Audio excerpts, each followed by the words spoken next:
Yeah. Some of this sits. So this is what I'm trying to figure out, yeah, because I don't think I've explored it enough in the past. So ethnicity is Because apparently there's race and cultural ethnicity. identity of group based on shared ancestry, language, cultural traditions. So that means Nigeria and Jamaica are two different ethnicities then. So it says Yes, race so they is are defined. mixed. Race is defined as a category of humankind that shares certain distinctive physical traits. Okay, so black people, white people, blah, The blah, blah. term Yeah, the term yeah. ethnicities is more broadly defined as a large groups of people classed according to common racial, national, tribal, religious, linguistic, or cultural origin or background. So they would be a mixed ethnicity then rather than mixed Yeah, race. in Yeah. reality. Yeah. But different cultural ethnicity. Yeah. Yeah. Yeah. It's Well, what was that about? It's background music for the conversation. Yeah, that's lovely. Yeah, that's lit. Anyway, welcome back to the Cool Mums Club. We're here with lovely Allyson. No, I'm joking. But He's yeah, practicing his intro. Let's for the no. next season. I'm not practicing. Let's get straight into it. But Okay. one of the things I'm gonna do differently compared to the other episodes, the other 89 episodes that we've done, is just ask you who you are and how do you want to introduce yourself. Oh, that's different. That is different. We never do that. You know what it is? Usually by the end of the episode, people don't even know the person's name. Wow. So what do Yeah. you want me to say about myself? Whatever you want to say. So actually, we can start with, this part is not different, by the way. This is what we usually do. But we can start with, what's the one thing that people should know about? So your name and one thing that people should know about you. Yeah, and then I'll got another one after that. I think that one thing that people should know about me comes from what Aladdin said about me today. What you said about me. So you phoned me yesterday asking me, was I drunk? Just because on my Instagram, I posted something that was slightly out of the norm. So I guess the way that I present myself on social media and the way that I am in real life are really quite different. And maybe in real life, I'm quite eccentric. I love that. I'm lit. Thank you. I do believe, though, and I've said this before, I do believe that social media is an extension of our identities. So maybe that's just a part that you have within you, but you only expose it on... No, absolutely. Like, obviously, it is a part of me, but not to the extent that people should be shocked when they see me do something different, especially when I know like it's just me, like it's just things I usually do. So when like people are like, what was wrong with you yesterday? And I'm like, I put it on social media. I put my normal day on social media, basically. By the way, I did not think that you were drunk, yeah, just to be clear. Aladdin thought that. However, the only reason I kind of ran with it is because I looked at her and I was like, Allyson looks a bit like different today. Like maybe she was drinking, or no, it's because you said on your social post, you said you're gonna get drunk later or something, or you wanted. I can't remember what it was. Maya, isn't it? Yeah, something along these lines. But what's your name? No one knows your name. I'll say I'm Allyson. Yeah. Yep. Jeez. Ali. Yeah. I prefer Ali. Okay, cool. And most people do, to be fair. Yeah. Yeah. And I thought it was just because I've known you for such a long time. Yeah. We go way back. Don't call me Owls. Don't like that one. Huh? Owls. Owls, nah. That one can't run. That one can't run. How'd you get your feeling of importance? How do I get my feeling of importance? Yeah, what makes you feel important? I don't know if it might sound slightly narcissistic. I hope it doesn't. But like people that need me, obviously as a parent and just as somebody that has like a certain set of skills, I guess like when people actually need the things that I offer, then I feel like important. Yeah, I don't think that's narcissistic. And I think, do you know what I'm trying to understand at the moment? Yeah. It's like what actually classes as real narcissism? Because like I feel like people throw that phrase out there all the time. So like narcissistic. And one of the things I've been trying to do in the last I think since I learned the concept 5, 6 years, when I talk about something, instead of saying you, I try to say I. Okay. And as of lately, so I'm taking ownership for what I'm saying and how I feel about stuff. But as of lately, I've been thinking like, hold on, are people going to think I'm narcissistic because I say I all the time? No. Do you know what? I actually prefer it. And I try to do it on our podcast as well. So I try to, what I don't want is it to be preachy. And I feel like saying stuff like, I don't know, always relating it back to myself. Lets me become human in this circumstance and in the conversation, but then also shows like, I'm not just trying to tell people what to do. Like this is a we thing. Like this is a I and you thing as opposed to a you should. And like, even if it was a we, it's better. But I is much better. I think you and I spoke about this like probably years ago as well. Like not just saying you, Yeah, saying I in a situation yeah, instead. that's my thing. Yeah. So sometimes I catch myself in situations, in real life situations, because everyone says you. Like I'd translate what they're saying live, but I would replace it with I. I just say, who's you? Yeah, no, I just sometimes I can't be bothered, because even like Yeah. even with the youth work that I do, yeah, like trying to teach that concept to people all the time, it just gets so jarring. Okay. So I only run with that concept in certain group work that I do. So I know that we're gonna do it on a regular, and then I can actually introduce it to them, and then we can do it. Because like just meeting people on a regular, just say I, like you, whatever. I just gotta pick the battles. But just going like back to the narcissism thing, I feel like every single person's got, like, do you think, or do you believe, or do you agree with me that every single person's got levels of narcissism to some extent? I think a lot of definitions like narcissism can be considered like spectrums, right? And there's like extreme versions or like higher up on like a scale and lower on a scale. I think there is potential to be, or to like have traits of it. I think there's potential to have traits of lots of different things. It's like not sinking into like the higher scale of stuff and the more toxic side of things, I suppose. Like, because maybe even depending on the actual definition or the definition to people, maybe some of it could be beneficial to you or to others to have those kind of traits that, I don't know, like maybe it's like boundary keeping or control within reason over certain situations that could be positive. I think it's definitely important to understand the actual definition of narcissist before throwing it around, because there are people that are stuck in very horrible situations with narcissists, people that have been through actual hell with narcissists. So yeah, it's definitely important to know that. Like I wouldn't want somebody to call me that just because I have dealt with like a narcissist to be like that I'm not that person, you know? Yeah. However, I also would like to, we've all got like, I guess potentially darker sides of ourselves, right? So if somebody was to like highlight that, then it's something that you can look at and work on. If it's not something you want to identify with. Yeah. Because I think there's a few things around that topic in general. I think obviously I haven't really looked up the proper definition, but I know what, like vaguely I know what a narcissistic person is. But I think to some extent I kind of compare it to like maybe like extreme selfishness. Yes. So where like everything just revolves around them. And I think to some extent everyone's got an element of like being selfless and selfish. Yes. And I think they'll be on that higher scale, like nothing else matters apart from them. I think with the narcissist, it's about the lack of consideration for anyone else as well, right? So the lack of empathy as well. Yeah, it's just, which is dangerous, really. They would want to get to where they get to without considering the other person, and they'll like in some scenarios use other people, and I think narcissists can be like really dangerous in some scenarios. Yes, exactly. Yeah. So that's why like throwing the word around is a bit much, but then also the idea of being a little bit selfish is not a bit much. Like people should be a little bit selfish sometimes. Do you know what else as well? Yeah, so like in another aspect of it, like I've realized that some people sometimes are classed as narcissistic, but they're not necessarily narcissistic. So what it really is like they're lacking validation. Right. So they're seeking validation, so they make it me. But it's not that they're really like narcissistic, but it's just they want that validation to feel important because there's been a lack of something in the past or whatever.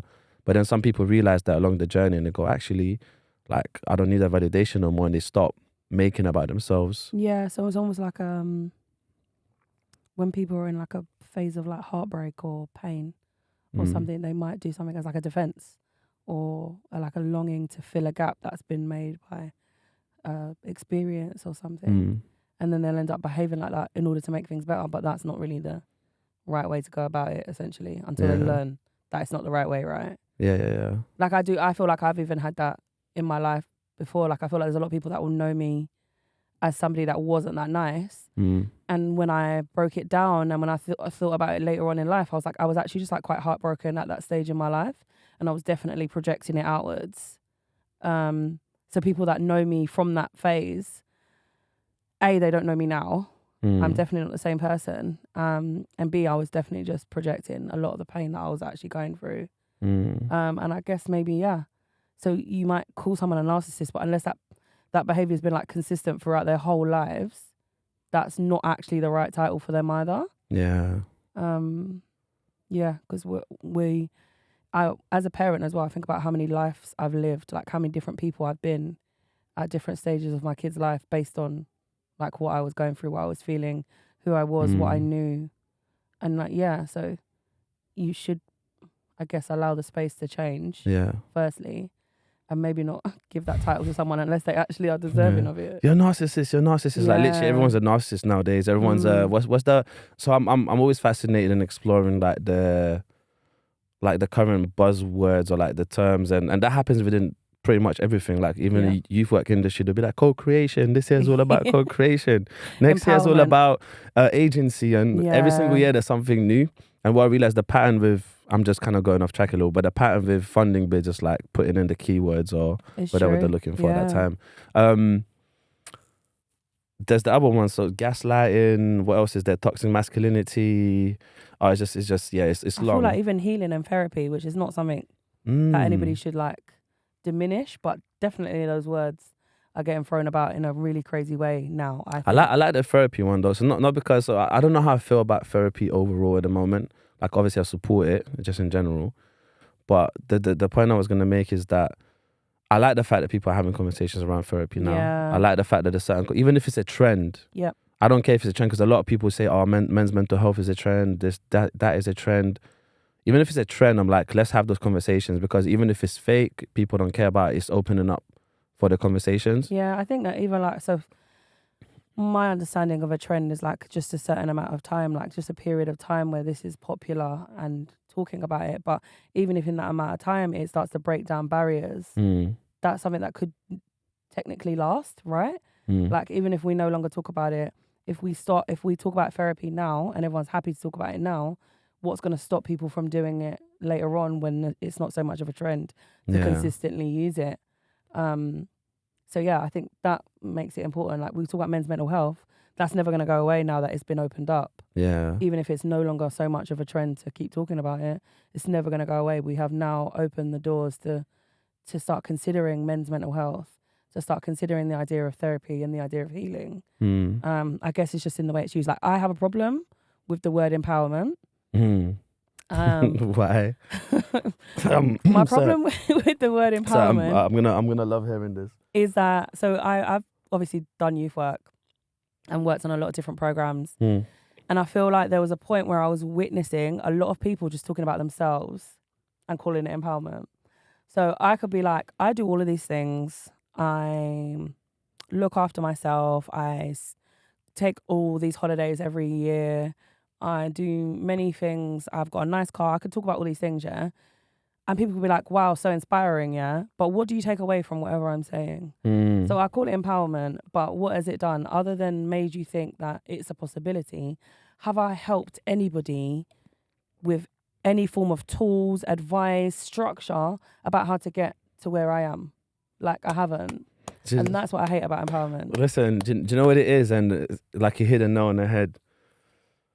Like I see this a lot. Like people be like, yeah, I'm doing this thing and you can be like me, do this thing and whatever. What is the pathway? Yeah. Like tell me, what did you do exactly? What time do you wake up? What does your day look like? Yeah. Like what do you have to do to become that? Like give me some solid examples. Yeah. No one talks about that. No one talks about money. No one talks about, like I went to this, taking some young people to this insight day in this like kind of like prestigious like construction company, whatever. And they're sitting there, they're giving all of these like, yeah, you can work here, do this and whatever. I said, let's talk about money. I said, how much do all three of you earn? They didn't talk about it. Yeah. And they use these excuses like, oh, like because we're colleagues, we're not allowed to disclose it and whatever. No, people need to talk about money more often, man. That's really fucked up. Like for me, with young people especially, I think that their understanding then ends up being a little bit warped. Because they don't understand what we might have gone through in terms of doing things for free or doing things voluntarily or for very little money in order to get money. Right? So if we're not breaking down these things where we're like, listen, I worked for a whole year and got nothing, and that was the experience I had to gain. And I'm not saying it's the right path or it's the path to take, but this was the path that I did in order to gain this experience, in order to be able to charge people what I charge now. Like, I don't know, it's a bit of a taboo, it's a bit of a cultural thing as well to not discuss pay. But then I think that leads that allows too much, like people to be confused about what the value is in certain work, in certain things. Like it allows people to be confused, right? Yeah, and that's the secret formula, right? It's like the parts that people don't talk about is the parts of like when you started off, how much did you charge people? Yeah. And it's like, how did you manage to increase the price? Like, what was your process of increasing the price? Process? It's Yeah. like, and there is the element of like, what was your personal brand? How did you develop your personal brand to get more money? Then what do you do with that money? It's like, there's all of these conversations, like how much did you put in there and there, and that's something I want to start like exploring a bit more with people in general. Like I sat down with a friend of mine, maybe like 2 months ago. I started talking about money. So he goes, so what'd you do? And it's crypto thing, whatever, this and that. And then basically goes like, how much do you have in savings? And I was like, this motherfucker, he's brave enough to ask, you know what I'm saying? I was just like, I was like, you know what? Like, and because that's something I want to change. I said, I'm going to tell you. So I told him and whatever. And we had a sick conversation about it. It's like, what do you do? Like how much you put in per month and all of these different things. And like, where do you learn about it as well? That's another conversation. And on the flip side of that as well, for women especially, it allows that conversation to open up about the disparities between women's pay and men's pay as well. Like right now we can just be all floating around not knowing. Then you find out that somebody, like it happened to me, like I found out that somebody pretty much in the same job as me was on 12k more than me. Wow. But I was doing all of the exact same work. Wow. And from then I said, nope, I'm not doing this. Why should I? Like other than the fact that I'm a female, there is no difference between him and I'm not going to put up with it in those terms, as in like, I'm going to keep working my ass off. No, working my ass off actually is worth 12k. You can give me that 12k as well. Like these conversations need to happen so we can talk about the differences between, and even just look at like, if I look at someone and they're making 12k more than me and they're doing more than me, then I know what I need to do to make 12k more. Yeah. Like at least those kind of conversations. That's important. So I want to get into something real quick, yeah. And it's something I'm entering now, so that's what I want to explore with you. And what does it mean to be a freelancer? Like, how do you look at it as from, what's your experience with being a freelancer? My experience being a freelancer has been quite wild. Again, coming back to like empowerment as well. It was about, so I spoke about this on our own podcast, yeah. I spoke about Physical 100. Have you seen it? What is your own podcast, by the way, for the audience? So my own podcast is shared with my friend Vanessa, and it's called the Cool Mums Club. And we just basically speak about the trials and tribulations of parenting, especially parenting teenagers, and also being freelance as well, like both working in creative careers. Can I just add something on there? It's very insightful, by the way. And number 2, it's a weird one. It's very therapeutic to listen to. I feel like I could fall asleep listening to it. Thanks. It's a weird one, but it's just, yeah. I mean, fall asleep. It's not bad. No. I did it and I was like, it is not a backhanded compliment. No, it's not boring. No, it's really nice. It's nice to listen to you both talk. And it's very, it's soothing. That's what I was looking for. It's soothing. Honestly, it's not boring. That sounded a bit mad. It's only Aladdin would think that. Only Aladdin would think that. But back to the conversation around. So yeah, I watched Physical 100 on Netflix. Yeah, and it's a Korean show. And they do this little intro where they talk about themselves. And when I was first watching it, the way that they were talking about themselves, I was like, oh, so cocky, like. Not even confident, like they're being cocky. They're like, I'm cute, I'm sexy, I'm strong. Is it like to the delusional point? No, not to the delusional point. They're just highlighting themselves. But where we are, maybe it's the Western world, maybe it's the UK, we don't really, like, we're told to like be really quite humble. And we don't talk about ourselves like that. People put themselves down. Yeah, people like, do. I'm not really good at this, or like, I don't... You'll be like, pay someone a compliment and they'll be like, I'm just trying to be like you. Like, just say thanks. You are doing well. You look good. I'm just trying to be like you, bro. Yeah, exactly. Like, it's long. Just be like, thanks. Like, I've actually worked for this, Like, if you've got gains in the gym, you've worked for it. Just say thanks. Or just be like, do you know what I've done? I've worked my butt off. Like, that's what I've done. So I think I had to get to a point, where I knew what my strengths were. And I think that was what was important about freelancing. I had to know that I'm really good at hearing people's visions and making it come to life. So obviously I'm a set designer and an art director. and a couple other bits and pieces of things that I just enjoy doing. But when it comes to like people just coming and being like, for my video or for this production, we want to create this look. And my strength is like, if I don't know it already, like if I'm not connected to it. So sometimes you might get a task and it'll be something that I have done in life or experienced in life. Like one was like set in the 90s in a home that was like, it was in South, but it's London, right? And it was like a black person's home, Jamaican specifically. And obviously I'm not Jamaican, but my godmother's Jamaican. So I have been in a Jamaican home in the 90s. I know what it feels like. I remember all of those things. So creating that was like nostalgia, essentially. And for the parts that I didn't know, I'd go out and do the research on it and stuff. So I knew that I was good at being able to know these things, or if not, go and find out about them. So that was one of my strengths, right? Well, another one of my strengths is I'll get it done regardless of the obstacles. Like I'll find a way, I'll get it done. I want it to a high standard. Can I just check something with that? So is it done is better than perfect, or still like both? I'd hope it's both. Or when like crap hits the fan and you're up against the wall, like getting it done at the very least, like so that, I don't know, come the end of the day, we've shot all the shots we needed to, or by the event start time, the event is ready to go, kind of thing. And I think I had to get used to saying the good things about myself as a freelancer.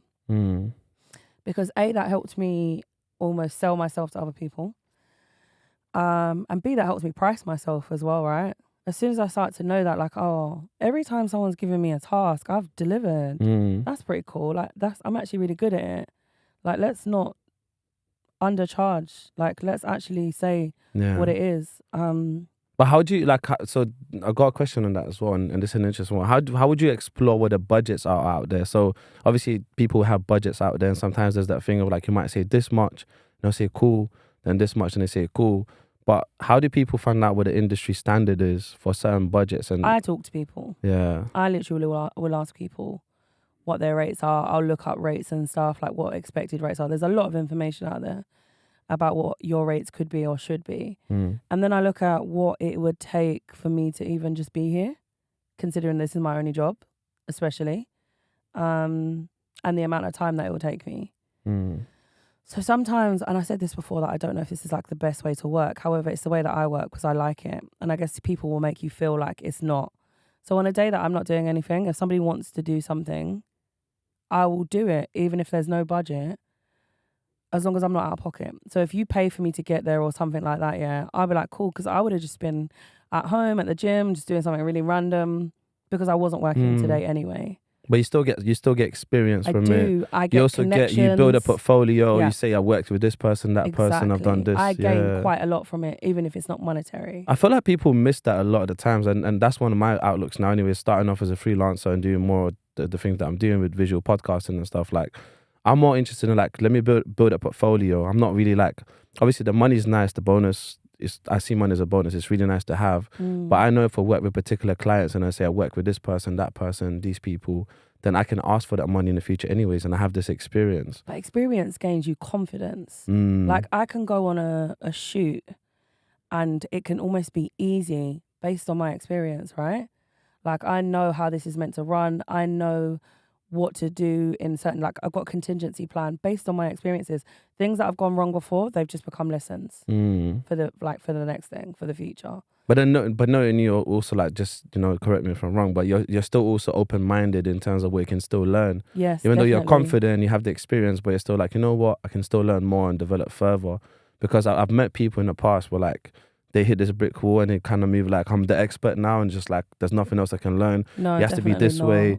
And that's definitely a really like bad way of looking at things. But I feel like that's just like with anything in life. Like, you can literally, if you're open to it, you can learn something every single day.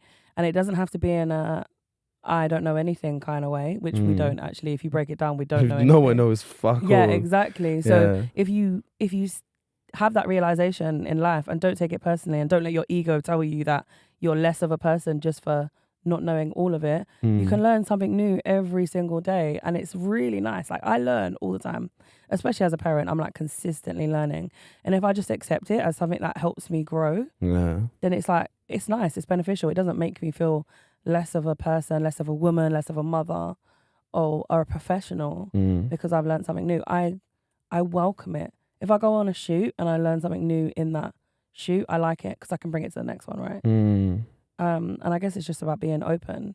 And I think that is another thing about freelancing as well. Like, you do need to learn to navigate lots of different environments because everybody's different. The people that you work with are always going to be different. I work within my network quite a lot. As soon as you prove yourself to people, they'll just bring you back, right? So I do get that a lot, where I'm lucky enough to survive, or not even survive, thrive within my work by working with the same people often. But when I work with new people, I do have to come with a different approach. Like, I do have to come on a more humble note, bring my expertise, obviously, but still be humble to learn about the way that they're working, the way that this works, this dynamic is, in order to A, maybe be brought back again, and then B, maybe just learn something new during that day, or that week of shooting, whatever it is. Yeah. So yeah, I think freelancing is definitely a wild place. I've learned a lot of lessons. I've learned some of them really hard. I learned, going back to like my own strengths, I learned that some of the things that come out of my brain are not what everybody else goes through. So you might say something, my brain will start processing ideas, and I'll think it's normal because this is me, right? Because you're having your own you're experiencing yourself. This is my usual behavior. But not everybody has the capacity to just come up with like ideas like that. Yeah. And I had to tell myself that if my ideas are the only, like, all I have, like, I don't sing, I don't dance, that's not what I have. I have ideas, right?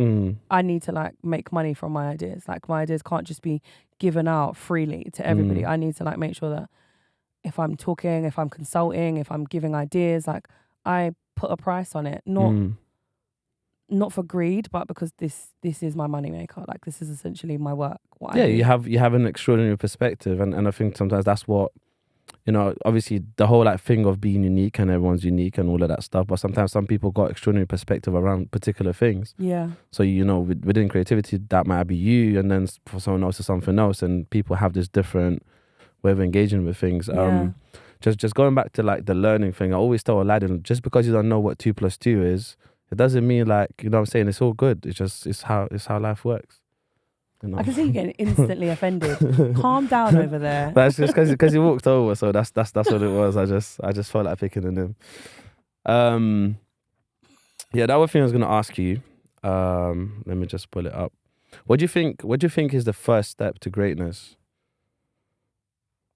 And this is, by the way, I've got 2 more things anyways, but this originated from me listening to your previous podcast or the recording of it earlier today. So I was just like, actually, that's really interesting. So yeah. I guess like starting with yourself, right? So for me, like, greatness would only come through like recognition and like almost like, I've got this thing about always, I call it like returning to self. But I think that we can do so many things that are outside of ourselves, that what's important is always like coming back and returning to ourselves in whatever that way that looks like. And I feel like when you give yourself the opportunity to like know yourself, have that confidence, that comfortability in your own self, that is great in itself. So like, it's like, what is greatness, right? Like, what does that look like to you? And I guess that comfort and confidence within yourself is like your first step. Like, I know within myself that I am this type of person, I'm this kind of person. Even the bad things about myself, like understanding, recognizing them, like that all in itself is a really positive thing. Even if it's negative, it's still a really good thing. So that's great, no? It depends on like, what is greatness? No, that's interesting. I think for me, like, greatness is, it's not what it is for me, but I think it's different for every single person, right? Sure. Everyone's going to look at it. And one of my favorite questions in life actually is, where does your greatness come from? But just with the first step, and by the way, like, I'm not saying this like, and this is what I love about these conversations, like, everyone's going to look at things differently. So I like asking questions, and I'm hearing like a whole different perspective. Like, from my point of view, like, I think the first step to being great is showing up. Okay. And I think that's the first step, because I feel like I've met people in the past where like they think that's all they have to do, just show up and that's it, it's done. Yeah. It doesn't work like that. Yeah, but that's the first step. And I think being able to show up, and I think you guys spoke earlier, and Vanessa said, like, I didn't have to show up today. Like I had a great excuse for why I couldn't be here, but she still showed up. Yeah. And that's like the first step. And then obviously there's other steps that followed after that, and that's how greatness is created. Yeah. It's just that thing of like when we think, oh, things are difficult, like we should actually be pushing further than not. Like yesterday I sat in the gym for 30 minutes. It happens. And I'm just like, what am I doing? I'm charging my phone as well anyways. Yeah. But like, what am I doing? But I wanted to go home. I had a conversation with the lad and I made an excuse. I need to buy a cable to charge my phone, whatever. Then actually, by the days when I'm not feeling it the most are the days when they're the most amazing days. So I worked with this company called Box London, and they do like boxing as like Boxersize, and you know, I don't mind Boxersize, but you know, because we have like a boxing or like a martial arts background, sometimes Boxersize is like. But in terms of accessibility and allowing other people to experience it, because we know the benefits of it, like we know how much it helps you just mentally, your self-discipline, all of the things that are good for it. It should be shared, even if it is Boxersize. So they have this really good studio. They do Boxersize there, and they just developed these things called punch pods. And the great thing about punch pods, what I really liked about them is like you put them in your hand wraps, yeah, and it measures you based on your capacity, not based on anyone else's. So if you and I were punching at the same time, or not you and I, because you're kind of strong, yeah, but I'm strong too, yeah. So let's just talk about something else. No, you're strong, yeah. No, that's what I'm saying. But we've got different strengths, right? So if we're punching at the same time, it's not going to be based on how strong you are versus how strong I am. It's me versus me. So it's almost like you're doing 80% of your strength. Like today you've done, and I thought like that's so important, that just not without being cliche about being in competition with yourself, yeah, but just basing it on your own standard. Like if you showed up today, maybe it wasn't your 100%, but maybe it was your like 50, but you showed up. Like that's what the point was. Not showing up expecting yourself to give like 100%. Like not me expecting myself to be on point all of the time, but even just acknowledging that I tried, and it might be 30% of my usual, but I made a step today and I tried. And I think going back to like the Cool Ones Club, we have been sitting on this since like 2020, maybe before it. And there's lots of factors like fear, being really busy, being mums, working, especially freelance, that stopped us from doing it. And then obviously I spoke to you and you were like, you just do it. Yeah. And we were being very pedantic with our plan as well. Like we wanted everything to be perfect. And realizing that we had to let go of that expectation of perfection, let go of the fear. So we had to let go of a lot, obviously. But as soon as we did it, we were like, oh my God, like for days afterwards, we were like, oh my God, can you believe this is so lit. Like we did that. So it's just like, yeah, showing up. I get it. Like taking that first step to like actually show up. Yeah. That makes a lot of sense. But do you know the thing about perfectionism, right? It's like when we're babies, or like, you know, when we're like, at what point do we start walking? Like by the time we're 2, 1.5, like. Maybe like 1-ish. Yeah, like 1.5, let's say. Like some people start earlier, some people start sooner. But the thing is, it's like if we were perfectionists at that point, we'd never walk. Yeah. Because we're not perfect when we're learning how to walk. We get up, we fall down, we try again. And I've always loved that concept of like just trying stuff. And obviously, I think, yeah, that the showing up, the trying thing is always the first step. But then can't be doing that forever. Yeah. You know what I'm trying to say? That there has to be then the next step. And then how do we, for example, like let's say we learn how to walk. Then it's like, how can we learn how to walk better? Yeah. It's like further, rather than accepting that this is how we're going to do it for the rest of our lives. Yeah. There is that interesting element of it. Yeah, there is. But I think that comparison is definitely something that needs to be like eliminated in order to be able to do that. It has to always be about like you versus you, like me versus me. For example, like one thing that drives me nuts about children learning to walk, for example, is people being like, oh, he's only 9 months old, he's already walking. I feel like it's so diminishing to other people that might have a child that's like 18 months that's still scraping his bum along the floor. Like, it's so horrible when people continuously compare babies or people or whatever to others. That's kind of like, I see that happen in a lot of different things. Like, but even like it happens like so subtle. Like, so for example, let's say there's like two guys, yeah, and then one guy, let's say they got like a 2016 like 16 plate Mercedes like C class or whatever, so, and someone's got a new shape.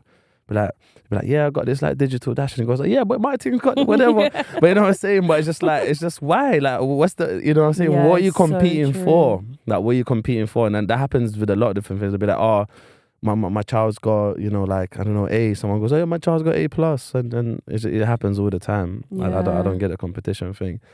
But listen, I want to read something out to you, and I wanted to see like what you think about it, and just what does it mean to you, or what does it represent to you from your perspective.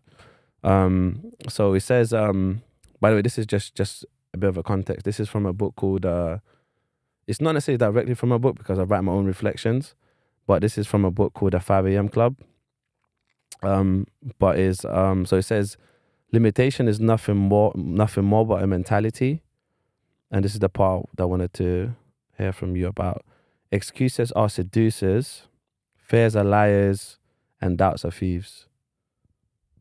Yeah, I've actually read the 5 a.m. Club book. I tried to be a 5 a.m. Club girl, but it didn't work for me. I'm a tired babe. No, I like the time I wake up. Again, not trying to put too much on myself that I failed by not waking up at 5 a.m. There is no right way of living life. For sure. It's just, yeah. But no, don't stay in bed past 1. That's a bit nasty in my opinion. Unless you're sick. Not judging. Yeah, so I totally agree with the whole, like, what fear is, what doubt is, because it is definitely a perception. We had so much fear over starting the podcast.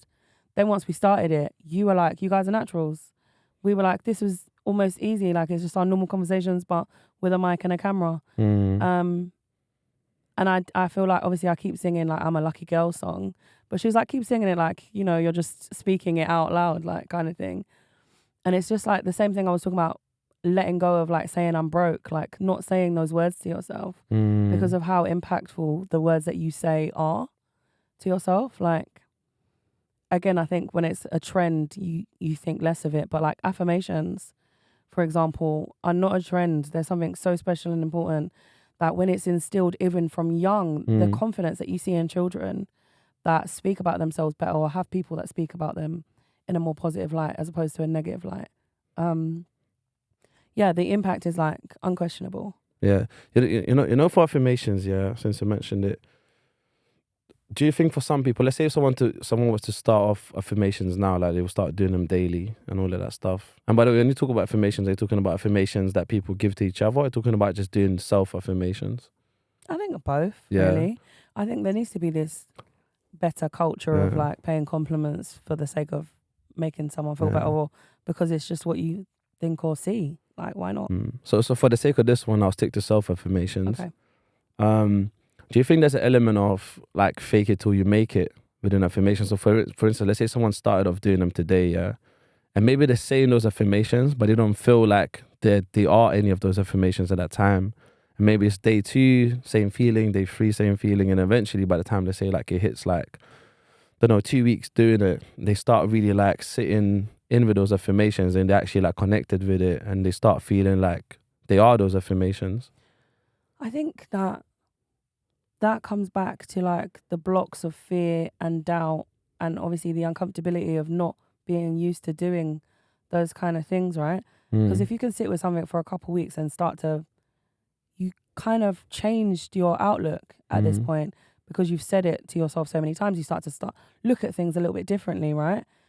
What in your life could have changed in a couple of weeks or in a month, realistically, that other than your outlook? And, like, you know, what did I do that changed for me when I stopped saying I was broke all the time? Was I making more money realistically? Or was I just looking at money differently?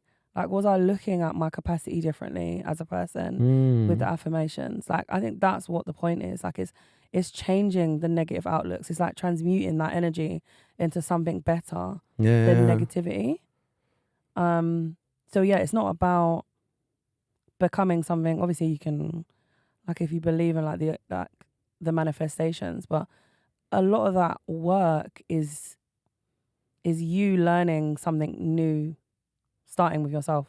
So if you're like, I make money, money comes to me or whatever, you putting that into your head, when we think of it in that way, maybe we'll start to look at making money differently. Yeah. Because we're saying we've got money, we're going to make money. Like, you might look at it differently as well. I like that. And also, like, what I've heard as well, it's probably what you're saying as well, but what I've heard as well, there's this element of like having the relationship with money. And, you know, people use this cliche phrase, relationship with money. But realistically, if money was a person, let's say if money is if money is a real person, and if I'm telling that person, like, I hate you, I don't like you, you're the roots of all evil, like, you're the reason why this happens in the world or whatever, money's going to say, fuck you. Yeah, like, I don't like chilling around you. I'm not going to be in your pocket. Like, I don't like being around you. So if that's the relationship I'm creating with money, it's like, of course money is not going to be spending time with me or being around me. Yeah. And if I go, you know what, like, actually, like, you seem quite useful, like, you're not in a abuse kind of way, but you seem quite useful, like, I can maybe hang around with you, whatever, then the money's going to go, yeah, like. I feel like if you personify things like that, you can start to look at relationships differently, right? So like gratitude, for example, like if you're grateful for somebody, or if I feel like that somebody is like considerate of me, that is grateful for me being around, you might do more for them. It becomes more because you're like, you appreciate me. I feel appreciated. I'm going to do more for you because I know that you enjoy it, you appreciate it, you'll give it back kind of thing. So yeah, when you like personify things like that, you can look at it differently again and be like, if I'm grateful for money, or if I'm grateful for the circumstances that I'm in, despite not being like the best, it might not be the best, right? But finding the good in it makes that situation like 10 times better. Like I do it all the time. I really do try to like, I am very grateful anyway. Like I feel like I'm quite blessed to be like a really grateful person. I'll see the beauty in a lot of things. But like I'll see the beauty in a lot of different things. Yeah. Another thing that people say about me that I like will find beauty everywhere, and I can easily like convey it, and I feel like that's a skill within my career. I love that. I love that about you, and that's something that I see as well all the time. Yeah. I think that's, again, like you just gotta own it at the end of the day. Beauty is in the eyes of the beholder. Yes, and exactly. and some beholders are better finding the beauty than others. Yeah, it's and like, then conveying it as well. Yeah. So like every day I feel grateful for something or other, and that's my focus. I can focus on the rubbish things. Like that can definitely happen. Like I went on holiday recently and I had an argument with somebody, and I came away from the holiday and I still felt like I had a good holiday. And it was weird for me because I was like, surely that should have ruined it. But I guess it's like my outlook, right? Like it's the way that I look at things. I have weighed the circumstances and the situation, and I had so many beautiful occasions on that holiday that I can be like, this is not going to drown it. Like I'm still going to be really grateful for the time that I got to spend in this country with the people that I spent it with. And I feel like that makes things so much better in life. We can sit here and think negatively on everything, especially when we're comparing ourselves to other people.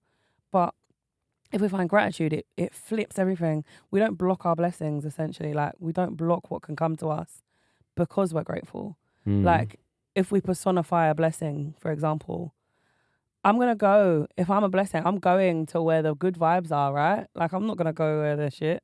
I'm going to be like, all you do is... But you could also be that person, not to say that you have to be that person that bears that responsibility, but you could also be that person that goes to where the shit vibe is and create a whole different... A better vibe, a good vibe. But most of the time... It's not really the way.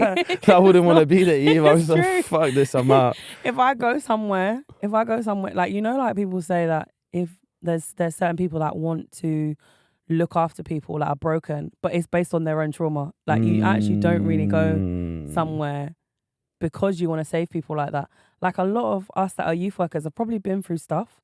Like the majority of us youth workers have been through things, and we were youth workers because we just wanted to save our people because of what we had been through. So I've had a really powerful moment about 5 years ago, maybe 4 years ago.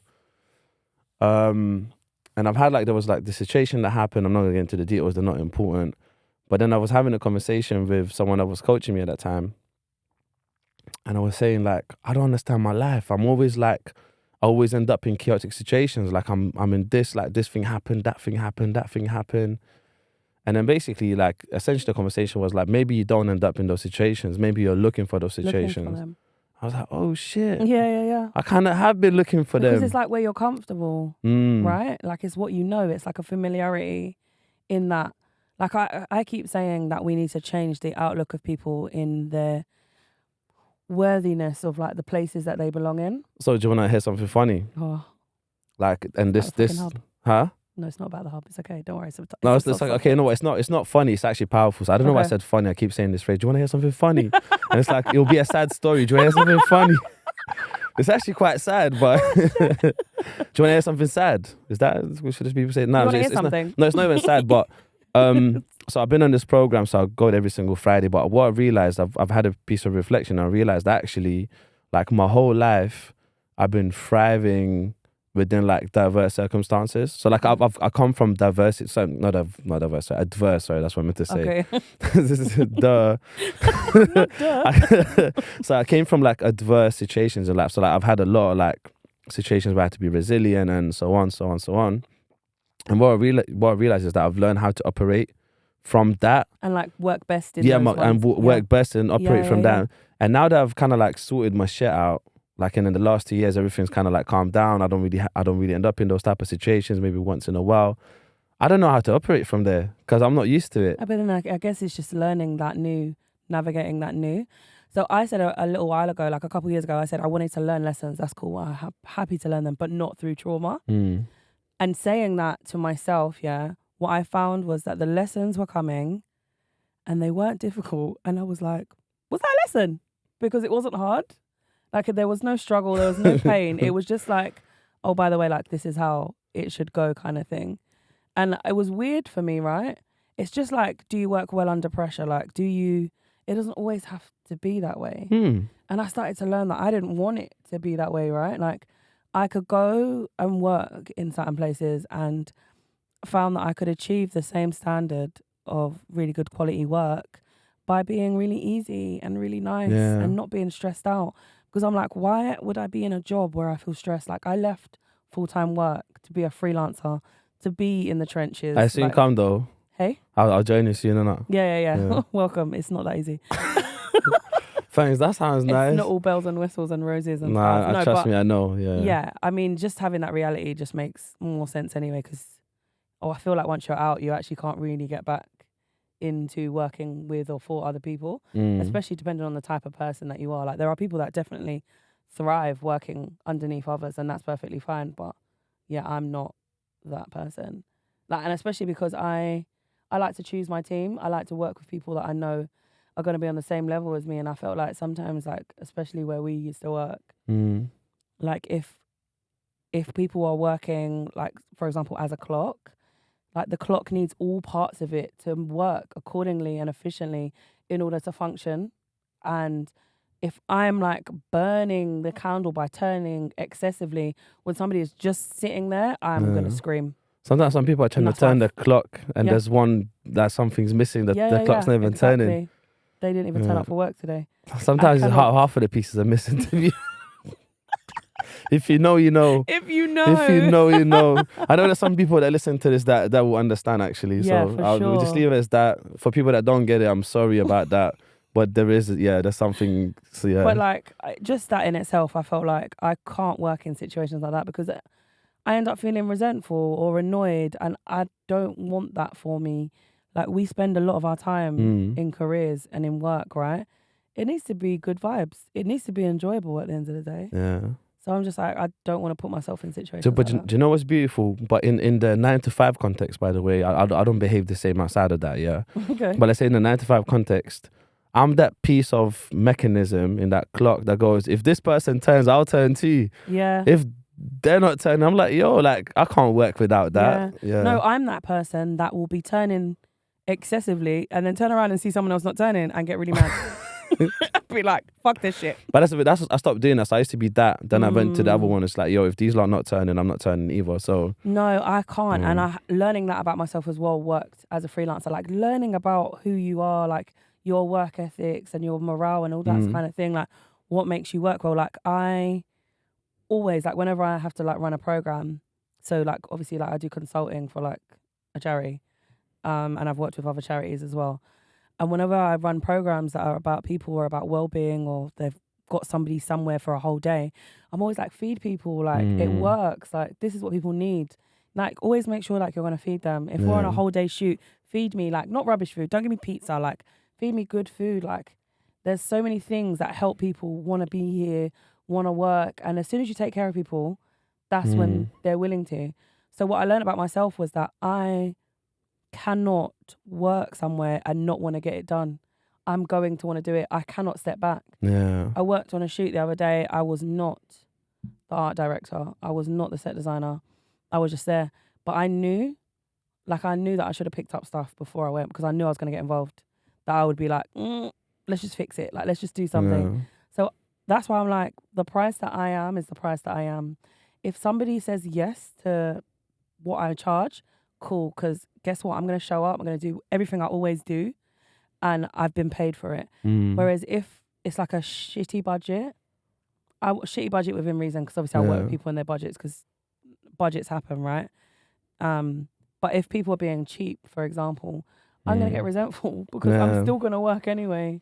So it's better that I get paid and I work my ass off and I'm happy than I'm resentful and I'm mad on set, because you'll all feel my energy if I'm upset. Like, we know this about me.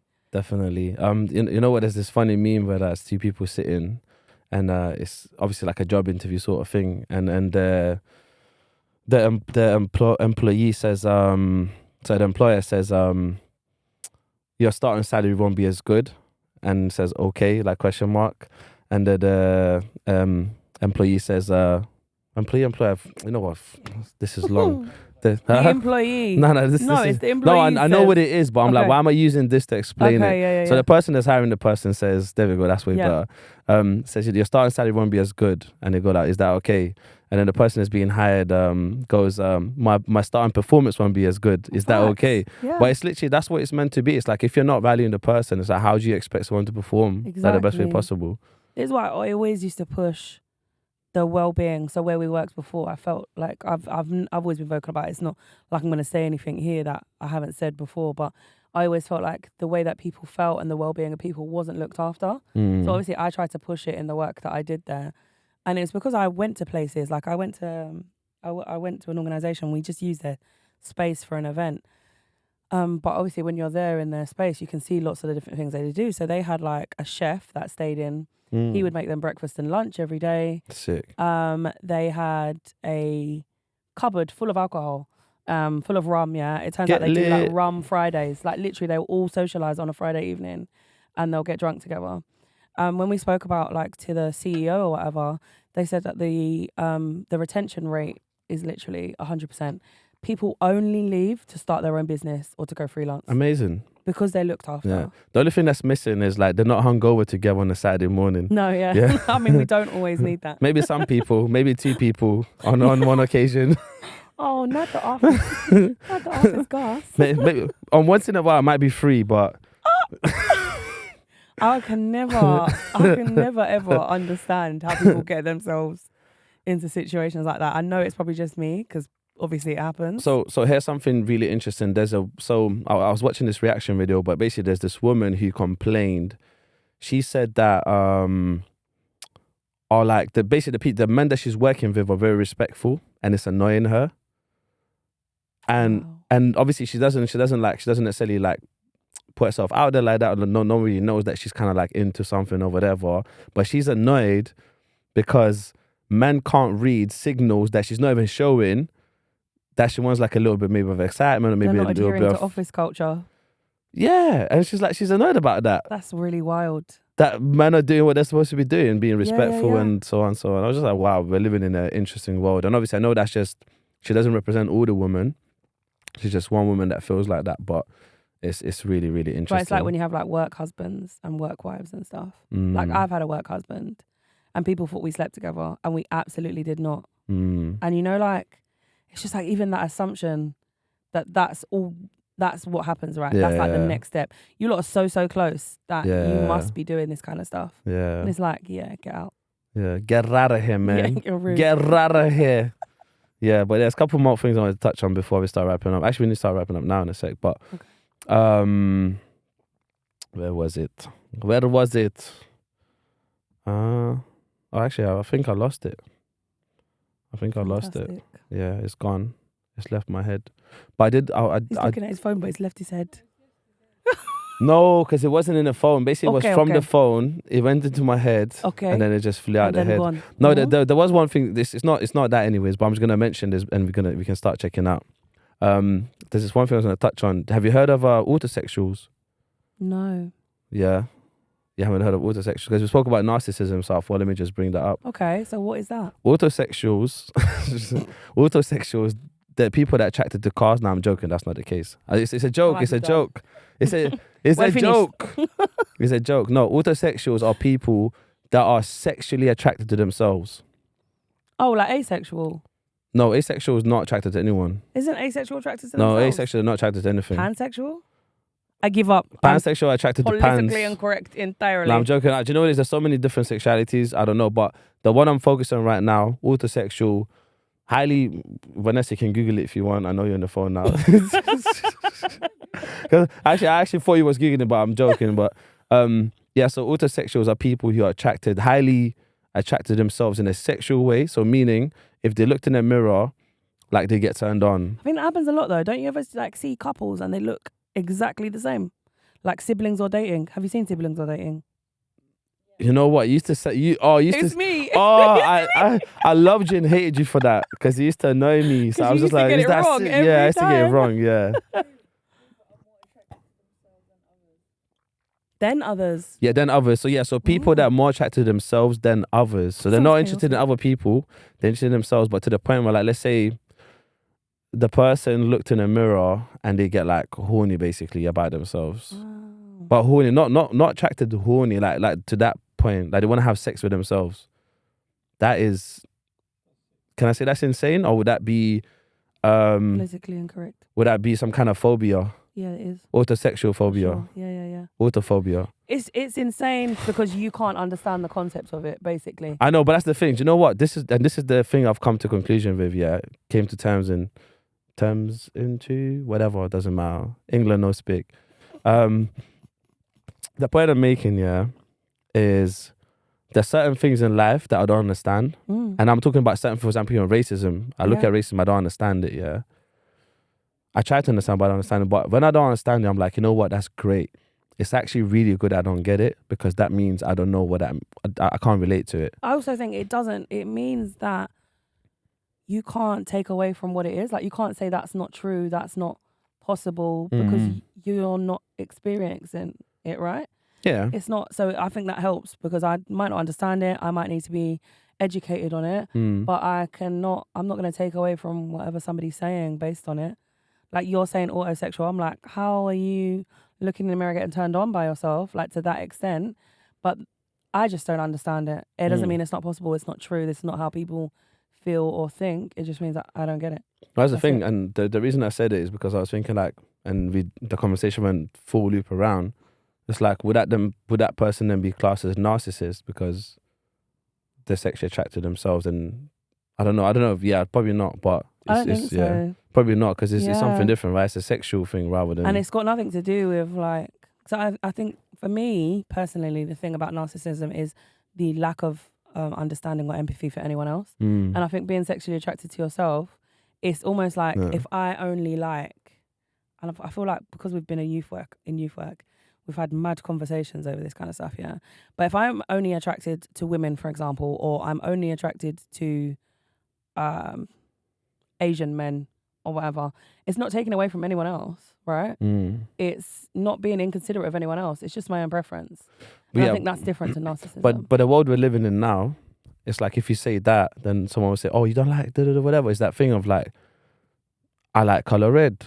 So what does that automatically mean? I don't like other colors. Yeah. You know, it's just... Yeah, that is so true. But again, that's projection. Yeah. I feel like every time somebody says something and it doesn't make sense to me, I'm like, you're projecting something here. We're just going to leave it there because I can't deal with that. I want to get like a projector hat. Anyways, this conversation has been so great, yeah, that my scab under these trousers... Don't blame me. Has really enjoyed it and started crying or tears of joy with blood. Do not blame me. Huh? I made it on the 90th episode. We didn't even mention that was the 90th This episode. is the 90th episode, by the way. When I should have been on the first, but it's okay. You know what? It's okay. I was about to say F you because it's okay. I've been asking you to be on this. And it's actually, to me, this is very sentimental having you on here in first place because I've known you for such a long time. And you know what? It makes sense. The longer you know the people, the longer they'll take to come on your show. Facts. That makes perfect sense. I've figured it out. Facts. I think that's what it was. But anyway, to close it off, to shut it down, to finish it, to end it, to whatever, I'm looking for new ways of linguistics. No England speak. Yeah, so the two things that we like to do is one is the promotional part. So is there anything you want to promote? Divided into two parts. One is something personal.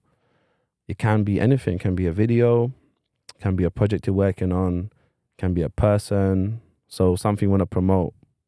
Sorry, that's not personal. Something you want to promote doesn't belong to you, that isn't personal. And the second one, you understand? I understand. I was thinking. Yeah, okay, cool. And the second one is something that does belong to you. So it can be anything, it can be multiple things. But yeah, what would you like to promote? I'm promoting Autosexual. Have a look at it. Read into it. It's got nothing to do with me. But if you don't get it in the same way I do, then you should Google it. Nice. And something to do with me. I don't know. I feel like I'm pretty good at like marketing and advertising, and I've been advertising through this whole thing. What do I do? You already know. Personally. What's my podcast about? You already know. But you know what? Just to touch on that as well, real quick. Something I've been exploring a bit more, and it's actually changing my life right now. I've been having that aha moment. It's the personal brand stuff. Okay. It's like, what is our personal brand? And what I realize is that me as a personal brand. So let's say in comparison, let's say some people like Samsung, some people like iPhones, right? Apple, some people like Apple. And the thing is, like, some people that like Samsung, they don't like Apple. So it's not, and that's the brand, right? It's like, not everything is for everyone. Huh? Aladdin. What? Some people like pixels. Pixelated. Oh, Pixel, there's something about Pixel. But anyway, let's leave Aladdin for a second anyways. But so some people like different brands and will prefer different brands because that brand, you know, they portray themselves in a certain way, or they do particular things, they add particular value. So what I realize is a brand as a person, not everyone's going to like me, or not everyone's going to require my work. Yeah. Because as a brand, I'm in a particular type of way. But what's kind of hit the nail on the head is there's 2 steps for me. Step number 1 is understanding what my brand is. What is my personal brand? If I don't understand it, I can't communicate out there. Mm-hmm. If I can't communicate my own personal brand, I can't get customers or people that are like-minded to come to me and say like, hey, like, we really like what your brand is about. Yeah. So that's the element I wanted to add.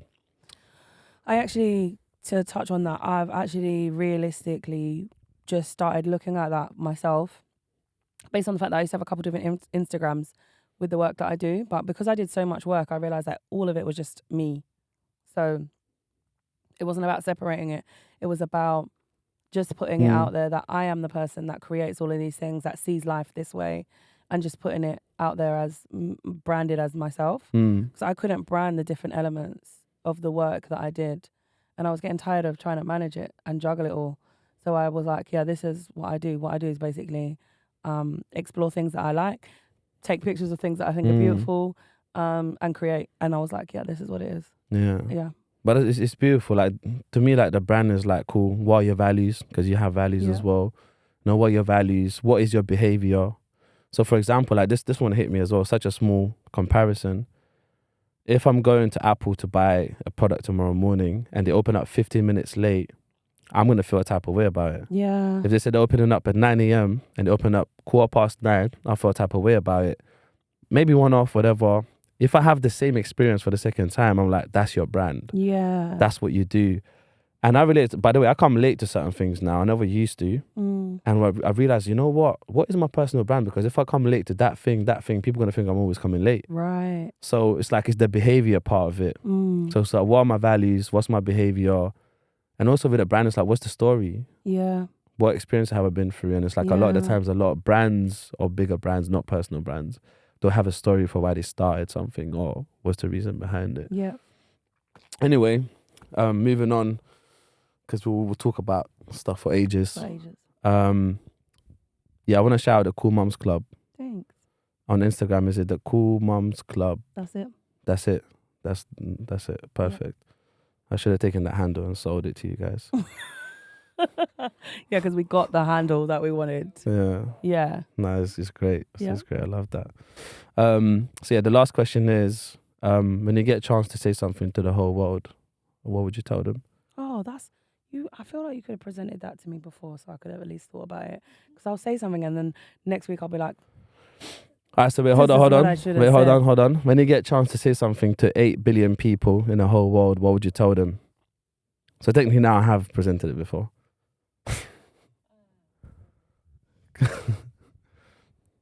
I don't like him. You haven't cracked any code with that one. Da Vinci Code. Leonardo da Vinci. I don't know. think that I would say, remember to always come back to yourself. With anything, always come back to yourself. When you forget who you are, remember to come back to yourself. Yeah. When you're drowning, come back to yourself. Do you know what? I had a light bulb moment when you said it earlier, but you said it differently. You said returning to yourself. Yeah. Yeah, I felt that one. That's powerful. Sometimes I forget about myself and I have to return to myself. Yeah, and it, like the way that we do it is in all different ways. Like I said, I like to do breath work. Like breathing reminds me that I'm inside this body, and then reminds me that I'm inside like more like whatever I class as myself kind of thing. But like that returning to yourself, I think it allows you to do more, right? When you always return to yourself, because essentially what we give to the world is just ourselves. But what does that look like? I love that. No, I really love that. And I think, I think that's the most powerful thing, innit? It's just being ourselves and being authentic. So for example, like if I had an argument with someone, like I forgot who I am and then I return back to myself after the argument later on. And also if there's any engineers or technology experts watching this, we need a new device. Yeah, so basically the device, what the device would do, it would detect a possible argument and pop up and it's like, dee, dee, dee, whatever the alarm is, that's probably not the best representation of the alarm. Wow. Basically open up and they give you like earplugs and you just put them in. I feel like when you like mature and without being on trend, heal a little bit, you can even start to like recognize those things within like with yourself. Yeah. Because even the way that you like staying true to yourself or coming back to yourself is also how you react to those kind of things too. Yeah, I don't want to argue with you because I don't like the way it makes me feel afterwards. I also don't like not having valid points because I'm not arguing. Like, I mean, we're not communicating at this point. So whatever I say, as much as it might be valid, I've just invalidated it by arguing. So like returning to yourself is like being true to yourself. Being honest with what you want from this situation. Do you know why I need the earplugs instead? Because sometimes, and you'll understand what I mean other in a people. second.